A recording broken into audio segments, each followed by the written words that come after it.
انتہائی واجب الاحترام بزرگوں، دوستوں اور بھائیوں، بالخصوص اس محفل پاک کی صدارت کرتے ہوئے قبلہ فخر السادات علامہ سید فیاض علی بخاری دامت برکاتہم القدسیہ و تحریک لبیک پاکستان کے صوبائی رہنما قبلہ مجاہد اہل سنت حضرت علامہ حافظ نظر علی القادری دامت برکاتہم القدسیہ اور ٹی ایل پی کے ضلعی امیر مجاہد اہل سنت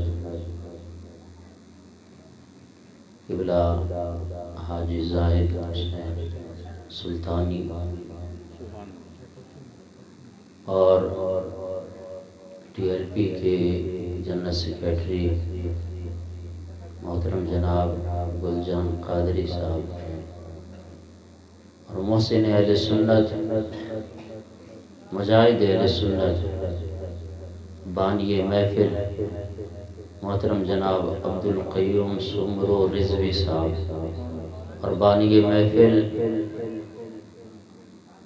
جنہوں نے اس محفل پاک کو سجایا محترم المقام الحاج ملک رسول بخش سمرو رضوی دامت برکاتہم القدسیہ، جن کی محبتوں سے میں اور آپ اس محفل پاک میں آج حاضری کا شرف حاصل کر رہے ہیں۔ سب سے پہلے میں ان نوجوانان کو مبارکباد پیش کرنا چاہتا ہوں کہ جنہوں نے تحریک لبیک پاکستان جیسی غیرت مند تحریک کے اندر شمولیت اختیار کی۔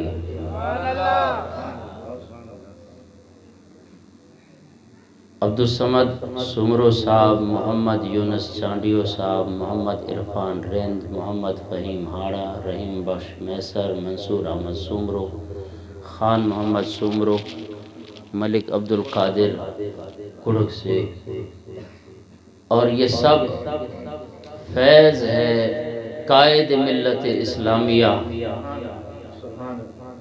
کشتہ عشق مصطفیٰ صلی اللہ تعالی علیہ وسلم، سفیر عشق مصطفیٰ صلی اللہ تعالی علیہ وسلم، شیخ الحدیث و تفسیر، حافظ الحدیث قبلہ علامہ خادم حسین رضوی رضی اللہ تعالی عنہ کا، کہ جس نے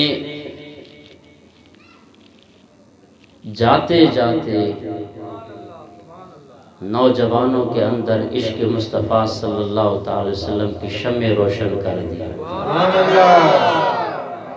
اللہ تبارک و تعالی کروڑوں خربوں لاکھوں خالق کائنات میرے قائد کی قبر انور پہ رحمتوں کا نزول فرمائے۔ ٹائم کافی گزر چکا ہے، بس میں اپنے عنوان کی طرف آنے لگا ہوں۔ کوشش کروں گا کہ میں مختصر سے وقت میں آپ احباب کے سامنے اپنی معروضات پیش کروں۔ اس محفل پاک کو 3 ہستیوں کے ساتھ نسبت ہے۔ پہلی نسبت میرے اور آپ کے آقا و مولا حضرت محمد مصطفیٰ صلی اللہ تعالی علیہ وسلم، جس طرح کی تحریک لبیک پاکستان ہر سال کی طرح 45 روزہ محافل میلاد کا شیڈول مرتب کر کے اس دفعہ بھی اس روایت کو قائم کرتے ہوئے الحمدللہ آج یہ 40ویں محفل ہے تو پہلی نسبت اس محفل پاک کو میلاد مصطفیٰ صلی اللہ تعالی علیہ وسلم سے، دوسری نسبت بڑی 11ویں والے سرکار سیدنا غوث اعظم رضی اللہ تعالی عنہ کے ساتھ، تیسری نسبت آج جو پیاری بزم سجائی گئی ہے، اس میں آج ہم قائد ملت اسلامیہ کو خراج تحسین پیش کرنے کے لیے حاضر ہوئے ہیں۔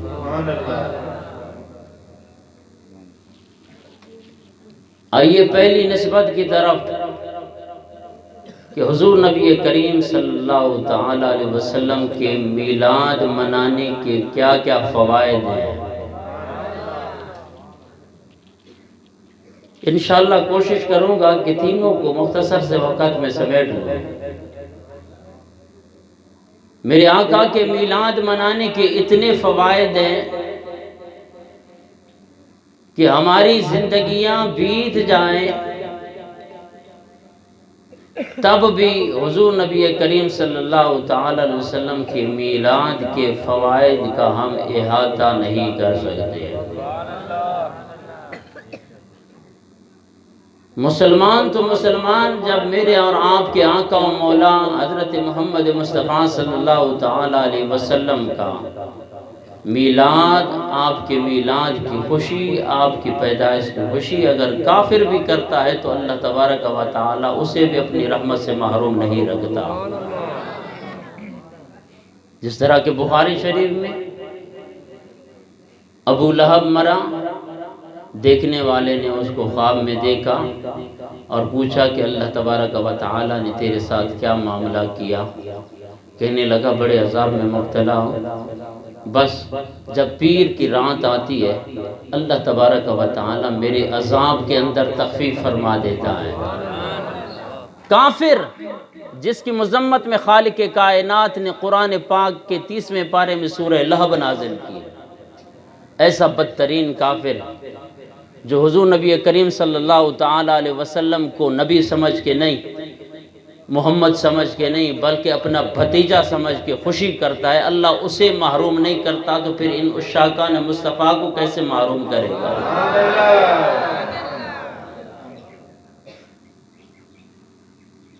اور پوچھنے والے نے پوچھا کہ اس کا سبب کیا ہے؟ پیر کی رات آپ کے عذاب کے اندر تخفیف کیوں کی جاتی ہے؟ بخاری ہے، جلد نمبر 2 ہے، صفحہ نمبر 764 ہے۔ ابو لہب نے کہا کہ میرے بھائی عبداللہ کے گھر میں اللہ تبارک و تعالی نے بیٹا عطا کیا، میری لونڈی سویبیہ دوڑتی ہوئی آئی اور اس نے یہ خوشخبری دی کہ آج اللہ تبارک و تعالی نے تیرے بھائی کے گھر میں ایک بیٹا عطا کیا ہے۔ بس میں نے یہ سنا، بس اتنی خوشی ہوئی کہ کس کا میلاد؟ میرے بھتیجے کا میلاد ہے۔ بس میں نے کہا جا اس خوشی میں تو آزاد ہے۔ بس یہ خوشی میں نے محمد سمجھ کے نہیں، نبی سمجھ کے نہیں، اپنا بھتیجا سمجھ کے، پیر کی رات یہ خوشخبری، اس خوشخبری کی وجہ سے میں نے اپنی لونڈی کو آزاد کر دیا۔ اب ہر رات عذاب میں مبتلا ہوتا ہوں، لیکن جب پیر کی رات آ جاتی ہے خالق کائنات میرے عذاب کے اندر تخفیف فرما دیتا ہے۔ اور پھر بڑے بڑے محدثین نے وہ فرماتے ہیں کہ یہ تو تھا کافر۔ امام شمس الدین الجزری رحمۃ اللہ تعالی علیہ فرماتے ہیں آؤ میں تمہیں بتاؤں جو میلاد مناتا ہے اس کے فوائد کیا ہیں۔ وہ تبصرہ کرتے ہوئے اس حدیث مبارکہ پہ فرماتے ہیں فما حال المسلم الموحد من امتہ علیہ السلام الذی یسر بمولدہ صلی اللہ علیہ وسلم ویبذل ما اتصل الیہ قدرتہ فی محبتہ لعمری انما یکون جزاؤہ من اللہ الکریم ان یدخلہ فی جنات النعیم۔ اتنی ڈھیلی سبحان اللہ بھائی، پیچھے والے بھائی بآواز بلند کہیں سبحان اللہ۔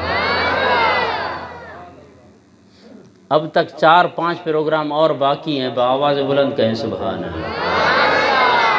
جس کو نیند نہیں آ رہی ہے نا وہ بآواز بلند کہیں سبحان اللہ۔ سبحان اللہ، سبحان اللہ کا مطلب ہے اللہ پاک ہے۔ اللہ جو رب کی پاکی بیان کرتا ہے اللہ اس کے قلوب اس کے دلوں کو منور کر دیتا ہے. یہ توحید بیان ہو رہی ہے، بآواز بلند کہیں سبحان اللہ. امام شمس الدین الجزری رحمۃ اللہ تعالی علیہ فرماتے فما حال المسلم الموحد من امتہ، کیا حال ہوگا اس موحد مسلم امتی کا جو میرے آقا کی امت میں سے الذی یسر بمولدہ، جو اپنے نبی کے میلاد کو خوش ہو کے منائے، وَمَتَّصَلَ إِلَيْهِ قُدْرَتُهُ فِي مَحَبَّتِهِ، اور اپنی طاقت کے مطابق وہ نبی کا میلاد منعقد کر کے اپنے جناب والا استطاعت کے مطابق خرچ بھی کر دے، تو پھر اس کا کیا حال ہوگا؟ فرماتے ہیں لعمری، مجھے اپنی ساری زندگی کی قسم ہے، یہ میری اور آپ کی عمر کی بات نہیں ہو رہی. امام شمس الدین الجزری رحمت اللہ تعالی علیہ جن کا سن وفات 660 ہجری ہے، آپ فرماتے ہیں مجھے ساری زندگی کی قسم ہے کہ انما یکون جزاؤہ من اللہ الکریم، ایسے امتی کی جزا یہ ہے اللہ کی طرف سے من اللہ الکریم ان یدخلہ فی جنات النعیم، اللہ تبارک و تعالی ایسے امتی کو نعمتوں والی جنتوں میں داخل فرما دے گا جو نبی کا میلاد خوش ہو کے منائے. مجھے لگ نہیں رہا ہے کہ آپ خوش ہیں، بآواز بلند گئے سبحان اللہ. چہروں کے اندر مسکراہٹ لائیں، بآواز بلند سبحان اللہ. ہر محفل میں بتانا پڑتا ہے کہ جی جو کو ایک دفعہ سبحان اللہ چوے اللہ انہیں جا 90 گناہ مٹائے چھڑ جو. یہ بھی بچے بول رہے ہیں، بڑوں نے تو گناہ کیے بھی نہیں ہیں نا جی ماشاءاللہ، یہ سارے معصوم ہیں مسکین. بآواز بلند چو سبحان اللہ. ایک مرتبہ سبحان اللہ کہنے سے اللہ 90 نیکیاں عطا فرماتا ہے، 90 گناہ مٹا دیتا ہے، 90 درجات بلند کر لیتا ہے. رب عطا کرنے میں بخل نہیں کر رہا ہے، بندہ لینے میں بخل کرتا ہے. بآواز بلند چو سبحان اللہ. تو جو میرے آقا کا میلاد مناتا ہے نا، اللہ اور اس کا رسول اس پہ کرم کر دیتا ہے. اللہ اور اس کے رسول کا کرم میں بتاؤں نا، یہ اختلافات سے ہٹ کے اب جو میں آپ کو حکایت جو واقعہ بیان کرنے لگا ہوں یہ کسی عام مولوی نے نہیں لکھا ہے. انفاس العارفین شاہ ولی اللہ محدث دہلوی رحمت اللہ تعالی علیہ. آپ انفاس العارفین کے صفحہ نمبر 41 اور 42 پہ لکھتے ہیں کہ میرے والد محترم، اس کو ہر مکتبہ فکر والا اپنا امام تسلیم کرتا ہے. یارو یہ مجھے بات سمجھ نہیں آتی، اگر دیگر کتب پہ شاہ ولی اللہ کے اگر آپ کا ایمان اور اعتقاد ہے تو آؤ، یہ بھی شاہ ولی اللہ بات کرنے لگا ہے. شاہ ولی اللہ رحمت اللہ تعالی علیہ آپ فرماتے ہیں کہ میرے والد محترم شاہ عبد الرحیم رحمت اللہ تعالی علیہ آپ فرماتے ہیں کہ میں ایک مرتبہ اتنا بیمار ہوا کہ بس میں نے سمجھ لیا کہ اب بچنے کی امید نہیں ہے، امیدیں ختم ہو گئیں، چلنے پھرنے سے معذور ہو گیا. بس اتنی شدت کے ساتھ میں بیمار ہوا کہ بس ساری امیدیں ختم ہو گئیں. بس اتنے میں مجھے اونگ آ گئی، نیند آ گئی، بے ہوشی کی ایک کیفیت طاری ہو گئی. کیا دیکھتا ہوں کہ میرے شیخ عبدالعزیز رحمت اللہ تعالی علیہ میرے خواب میں آئے. بآواز بلند چھو سبحان اللہ. تو ہاں صرف سروڑی جا شوقین ہوئی، گال بدھی کرے انہی کے پانچے دماغ میں بہاؤ. بآواز بلند چھو سبحان اللہ. شاہ عبدالعزیز رحمت اللہ تعالی علیہ آئے اور کہا بیٹا میرے خیال میں یہ سوچ رہا ہوں کہ اب تیری تیمارداری کے لیے، تیری بیمار پرسی کے لیے میرے اور آپ کے آقا و مولا تشریف لانے لگے ہیں. لیکن میرا خیال یہ ہے کہ جس طرف تیری چارپائی کے پاؤں ہیں، شاید حضور نبی کریم صلی اللہ تعالیٰ علیہ وسلم کا گزر یہاں سے ہو، تو بس اتنے میں شاہ عبد الرحیم رحمۃ اللہ تعالیٰ علیہ فرماتے ہیں مجھے تھوڑا سا ہوش آیا، میں نے اشارتاً اپنے احباب سے کہا کہ میری چارپائی کے پاؤں کا رخ دوسری طرف کر دو۔ بآواز بلند سے سبحان اللہ۔ شاہ عبد الرحیم رحمۃ اللہ تعالیٰ علیہ کی چارپائی کا رخ دوسری طرف کیا گیا، اتنے میں سرکار دو جہاں صلی اللہ تعالی وسلم تشریف فرما ہو۔ اور بھائی جو اپنے نبی کے محبت میں آج بآواز بلند سبحان اللہ کہتا ہے، میں اس کے لیے دعا کرتا ہوں پروردگار اسے بھی اپنے نبی کی زیارت خواب کے اندر فرمائے۔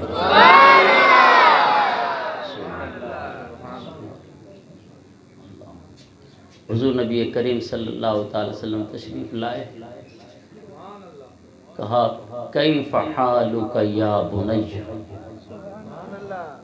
میرے بیٹے تیرے کیا حال ہے؟ اللہ اکبر۔ آپ فرماتے ہیں کہ حضور نبی کریم صلی اللہ تعالی علیہ وسلم کی اس گفتگو، آپ کے اس جملے نے میرے بدن کے اندر ایک وجدانی کیفیت کو پیدا کر دیا، اور یہ میرے آقا کا فرمانا کہ کیف حالک یا بنی، میرے بیٹے کیا حال ہیں، کیونکہ میرے آقا کی حدیث مبارکہ ہے کل تقی و نقی فہو آلی، ہر پرہیزگار اور متقی میری آل ہے۔ وگرنہ شاہ عبد الرحیم رحمۃ اللہ تعالی علیہ خاندان فاروقی سے تعلق رکھتے ہیں، سید نہیں ہے، لیکن میرے آقا کا یہ فرمانا کہ کیف حالک یا بنی، میرے بیٹے تیری کیا حال ہے۔ آخر وارن کو بھی سبحان اللہ نہ چاہیے۔ آپ فرماتے ہیں کہ مجھ پہ اتنی کیفیت طاری ہو گئی، حضور نبی کریم صلی اللہ تعالی علیہ وسلم کے اس جملے نے میرے اندر ایک آہ و بکا جاری ہو گئی، اور میں حضور نبی کریم صلی اللہ تعالی علیہ وسلم کے سینے مبارک کے ساتھ لپٹ کے رونے لگ گیا۔ کیفیت یہ تھی کہ حضور نبی کریم صلی اللہ تعالی علیہ وسلم کی ریش مبارک آپ کی میرے سر پہ لگ رہی تھی۔ اللہ اکبر کبیرہ، میرے آقا نے مجھے تسکین، پیار، محبت دیا اور ساتھ دعا دی، بیٹا پریشان نہ ہو، آج یہ تیری بیماری ختم ہو جائے گی اور تجھے میں خوشخبری دیتا ہوں درازی عمر کی۔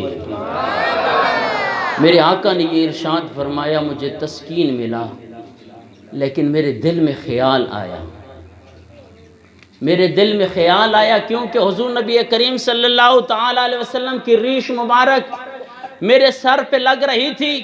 میرے دل میں خیال آیا کہ کاش آج آقا کرم کر دیتے، اپنے ریش مبارک کے دو منہ مبارک مجھے عطا کر دیتے۔ یہ شاہ عبد الرحیم رحمت اللہ تعالی علیہ فرماتے میرے دل میں خیال آیا، میرے آقا نے میرے دل کی کیفیت کو بھی جان لیا۔ آپ نے فرمایا بیٹے یوں بلا تمثیل، میرے آقا نے اپنی ریش مبارک پہ یوں اپنا دست مبارک پھیر کے دو منہ مبارک شاہ عبد الرحیم کو عطا کر دی ہے۔ اللہ اکبر کبیرہ۔ آپ فرماتے ہیں کہ جب میں نے حضور نبی کریم صلی اللہ تعالی علیہ وسلم کے منہ مبارک اپنے ہاتھ میں لیے، پھر خیال آیا کہ میں خواب دیکھ رہا ہوں، خواب دیکھ رہا ہوں، اور میری خواہش یہ ہے کہ جیسے ہی میں خواب سے بیدار ہو جاؤں تو میرے ہاتھ میں میرے آقا کے منہ مبارک ہونے چاہیے۔ میرے آقا نے اس خیال کو بھی پڑھ لیا۔ نبی کو تو دیوار کے پیچھے کا علم نہیں ہے، پاکستان میں بیٹھا ہوا جب جناب امتی یہ بریلوی جب الصلاۃ والسلام علیکہ یا رسول اللہ کہتا ہے تو کیسے پہنچتا ہے؟ وہ بھائی شاہ عبد الرحیم رحمت اللہ تعالی علیہ وہ شاہ ولی اللہ محدث دہلوی کو پڑھنے والوں انفاس العارفین پڑھ کے دیکھو، ذرا ان کے عقائد کو تو اپنا لیتے بھائی۔ میرے آقا نے فرمایا گھبرا نہیں، یہ منہ مبارک تیرے ساتھ ہوں گے۔ اللہ اکبر کبیرہ۔ آنکھ کھلی، میں نے دیکھا تو میرے ہاتھ میں آقا دو جہاں صلی اللہ تعالی وسلم کے منہ مبارک نہیں ہے۔ میں مغبون ہو گیا، پریشان ہو گیا۔ بس اس پریشانی کی کیفیت میں پھر غشی طاری ہو گئی۔ بس میں بے ہوش جیسے ہی ہوا، جیسے ہی اونگ آ گئی، آقا نے پھر کرم فرما دیا۔ کہاں بیٹے پریشان کیوں ہوتے ہو؟ میں نے حفاظت کے طور پہ یہ منہ مبارک تیرے تکیے کے نیچے رکھ دیے ہیں۔ اللہ اکبر کبیرہ۔ شاہ عبد الرحیم رحمۃ اللہ تعالی علیہ فرماتے ہیں میں بیدار ہوا، اپنے چاہنے والوں کو کہا کہ دیا جلایا جائے، چراغ جلایا گیا۔ میں نے دیکھا حضور نبی کریم صلی اللہ تعالی وسلم کے منہ مبارک وہاں پہ موجود ہے۔ اللہ اکبر کبیرہ۔ آپ فرماتے ہیں کہ ان منہ مبارک کی 3 خصوصیات تھیں۔ جیسے یہ مجھے منہ مبارک ملے، ان کی پہلی خصوصیت تو یہ تھی کہ یہ 2 حضور نبی کریم صلی اللہ تعالی وسلم کے ریش مبارک کے بال تھے، منہ مبارک تھے۔ جب بھی کوئی ان منہ مبارک کی زیارت کرتے ہوئے درود شریف پڑھ لیا کرتا تھا، یہ دونوں بال آپس میں، دونوں منہ مبارک آپس میں جڑ جایا کرتے تھے۔ میں نے کہا شاہ عبد الرحیم تیرے عقیدے پہ قربان، تو نے یہ دنیا والوں کو پیغام دے دیا کہ جس نبی کے منہ مبارک زندہ ہے وہ نبی کے اپنے زندہ ہونے کی کیا شان ہوگی۔ نعرہ تکبیر، نعرہ رسالت، لبیک لبیک لبیک یا رسول اللہ، لبیک لبیک لبیک یا رسول اللہ۔ علماء اہل سنت، مشائخ اہل سنت،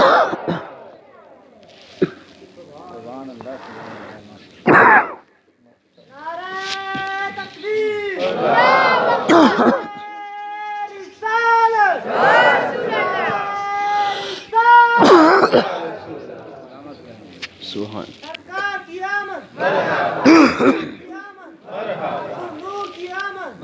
اس لیے ہم کہتے ہیں کہ ہم میلاد بھی زندہ نبی کا مناتے ہیں۔ اور کسی شاعر نے کیا خوب کہا ہے، ہر بے اصول کے لیے فطری اصول زندہ ہے، چبن میں رہ کے بھی خاروں میں پھول زندہ ہے، جشن میلاد منا کے یہ بتاتے ہیں زمانے بھر کو کہ ہم ہی وہ لوگ ہیں جن کا رسول زندہ ہے، ہم ہی وہ لوگ ہیں جن کا رسول زندہ ہے، جن کے منہ مبارک کے اندر اللہ تبارک و تعالی نے زندگی عطا کی ہے، تو اس محبوب کی زندگی کا کیا عالم ہو۔ شاہ عبد الرحیم رحمۃ اللہ تعالی علیہ فرماتے ہیں ایک خصوصیت تو یہ تھی کہ جب بھی کوئی درود شریف کا ورد کرتا تھا تو دونوں ایسے محسوس ہوتا تھا کہ حضور نبی کریم صلی اللہ تعالی وسلم کے دونوں منہ مبارک ایک ہی ہیں، اور جیسے ہی درود شریف ختم ہو جاتا منہ مبارک علیحدہ علیحدہ ہو جاتے۔ اور دوسری خصوصیت یہ تھی، 3 منکروں نے یہ انکار کیا کہ یہ حضور نبی کریم صلی اللہ تعالی وسلم کا منہ مبارک کیسے ہو سکتا ہے۔ ان 3 منکروں نے حضور نبی کریم صلی اللہ تعالی علیہ وسلم کے ان منہ مبارک کا امتحان لینا چاہا، اور منہ مبارک کو جب دھوپ پر لے آئے، خالق کائنات نے ان منہ مبارک کے اوپر بادلوں کا سایہ فرما دیا۔ تینوں منکروں نے وہیں پہ دوبارہ کلمہ پڑھ کے جناب والا مسلمان ہو جاتے ہیں۔ واقعی حضور نبی کریم صلی اللہ علیہ وسلم کے منہ مبارک ہے۔ اور تیسری جو خصوصیت میرے آقا کی منہ مبارک کی ہے کہ شاہ عبد الرحیم رحمۃ اللہ تعالی علیہ فرماتے ہیں، میں حیران ہوتا ہوں، ان کی کتابیں پڑھتے ہیں، ان کے عقیدے کو بس جناب وہ جو لکھا ہوا ہے اس کو نہیں تسلیم کرتے۔ ہم نے اگر کہہ دیا حضور زندہ ہے کہ یہ زندہ ہے، وہ بھئی یہ بتاؤ میں حضور نبی کریم صلی اللہ تعالی علیہ وسلم حالت خواب کے اندر آئے، آپ نے منہ مبارک عطا فرمائے۔ شاہ عبد الرحیم رحمۃ اللہ تعالی علیہ فرماتے ہیں تیسری خصوصیت ان منہ مبارک کی یہ تھی کہ ان کا سایہ نہیں تھا۔ بآواز بلند چو سبحان اللہ۔ پانچے نبی جی شان بدھی کرے پو بھی سبحان اللہ نہ چویں تو مانجے دل میں ارمان رہوں تو بآواز بلند چو سبحان اللہ سبحان اللہ۔ ان سے ہٹ کے شاہ عبد الرحیم رحمۃ اللہ تعالی علیہ فرماتے ہیں کہ میں نے پھر اس منہ مبارک کو ایک بہترین جگہ پہ جناب والا اونچی اور جناب والا متبرک جگہ پہ رکھ کے وہاں پہ قفل لگا دیا، لوگ زیارت کرنے کے لیے تشریف لاتے تھے۔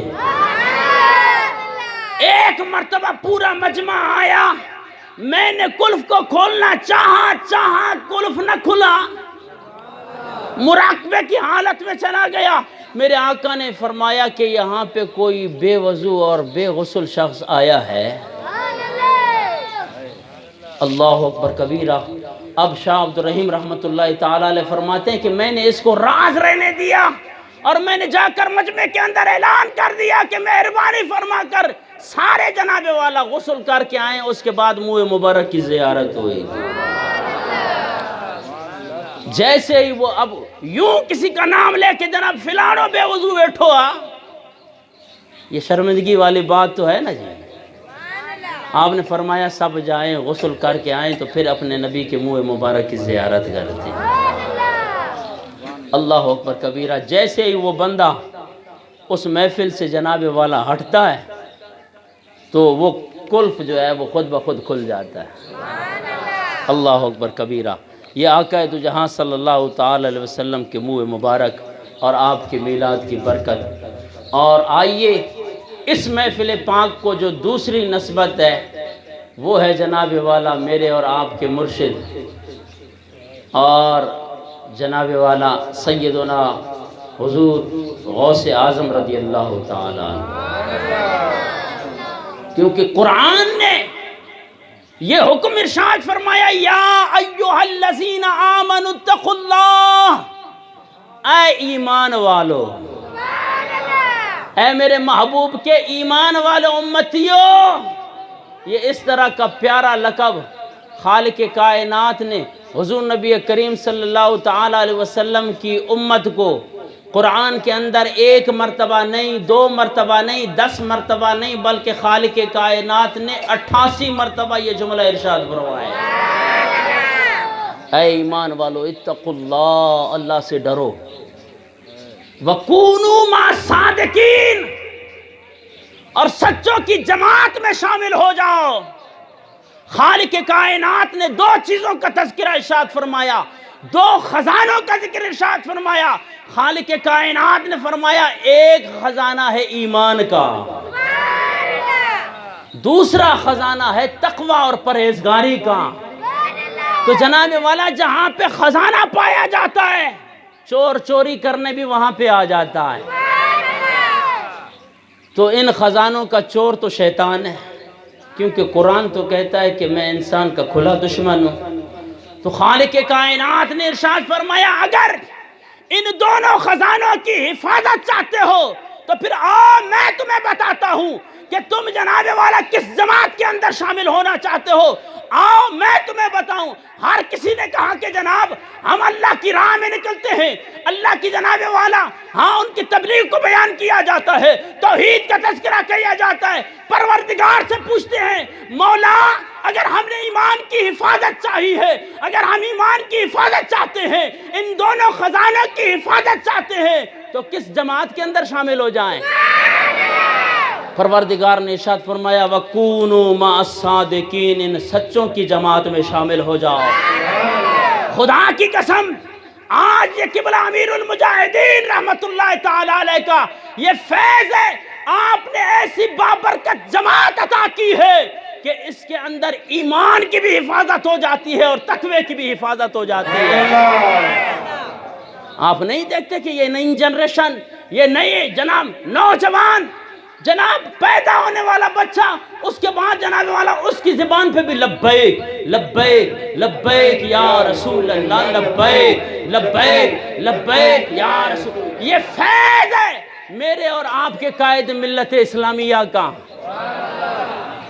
خالق کائنات نے ارشاد فرمایا وَكُونُوا مَعَ الصَّادِقِينَ, اس جماعت میں شامل ہو جاؤ گے تو پھر تمہارا ایمان بھی بچ جائے گا اور میں تمہیں تقوی بھی دے دوں گا. تو سیدنا غوث اعظم رضی اللہ تعالی عنہ آپ قلائد الجواہر کے اندر فرماتے ہیں کہ لولا لجام الشریعت علی لسانی. یہ آج ہمیں ایک تانا دیا جاتا ہے, ہر اتھو نتھو خیرے کو ہم پیر نہیں مانتے. اور بھائی یہ آج میرے غوث کا فرمان ہے, جس کو خالق کائنات نے مادر زاد ولی پیدا فرمایا, اس کے باوجود آپ نے شریعت کا علم سیکھا, ساری زندگی اپنے نانا جان کی شریعت کو پڑھتے رہے, پڑھاتے رہے, شریعت کی سیڑھیوں کے بعد پھر طریقت کی سیڑھی پر آ گئے. اگر نہ پڑھتے تو کیا تھا جناب, جو ماں کے پیٹ میں ولی ہو اس کو پڑھنے کی کیا, یہ تو بڑو غوث ہاں, اور جو 5 انگلیوں میں جناب والا انگوٹھی پہنی ہوئے ڈی ڈی کے نعرے لگا رہا ہے, اللہ جو بڑو ولی ہے, شریعت سے کوئی تعلق نہ ہے, 5 وقت کی نماز نہ ہے, جناب والا اللہ جو بڑو ولی نہیں. میرے غوث فرماتے ہیں لولا لجام الشریعت علی لسانی, اگر میری زبان پہ شریعت کی لگام نہ ہوتی, میری زبان پہ شریعت کی لگام پابندیاں نہ ہوتی, لَأَخْبَرْتُكُمْ, میں تمہیں بتاتا, بِمَا تَأْكُلُونَ وَمَا تَدَّخِرُونَ فِي بُيُوتِكُمْ, کہ تم کھاتے کیا ہو اور گھروں میں چھپا کے کیا آتے ہو. نبی کو دیوار کے پیچھے کا علم نہیں ہے, میرے غوث کے علم کا کمال ہے. میرے غوث فرماتے ہیں یہ میری شریعت کی پابندی ہے. میرے نانا جان کی شریعت کہتی ہے کہ جناب کسی کو میں بے پردہ نہ کروں, لولا لجام الشریعت علی لسانی, اگر میری